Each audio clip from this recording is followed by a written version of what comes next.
pretend you're cutting my hair. Ano pong hairstyle gusto nyo? The same as this po. Okay. Tapos mag-haircut pa tayo? Hindi pa. Hindi na. Oo. Ate, matagal pa to. Okay lang sa'yo? Okay lang. Hindi ka nagmamadali? Hindi. Wala kang appointment anywhere else? Hindi. Wala? Oo. Asan mami mo? Ba't di mo siya kasama today? Kasi she's at work. Anong trabaho niya? Working on the laptop.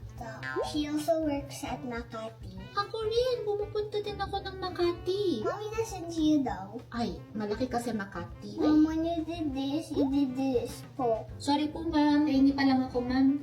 Who's training you? Yung mga boss ko dito ma'am. Mamaya, tatanungin ka nila kung maganda ba yung gawa ko sa'yo. Sabihin mo sa kanila kung nagustuhan mo ah. Oo. Salamat. Parang naman po. Okay, now it's a new character sa makeup artist naman. Hi madam! Hi. Time to do your makeup. Are you ready po, ma'am? Bakit kita may makeupan today? Kasi performance ako. Performance mo today? Oo. Anong gagawin mo? Sasayaw ka, kakanta? Sasaya ako. Correct! Bibigyan mo ko ng tip pagkatapos. I don't know yet.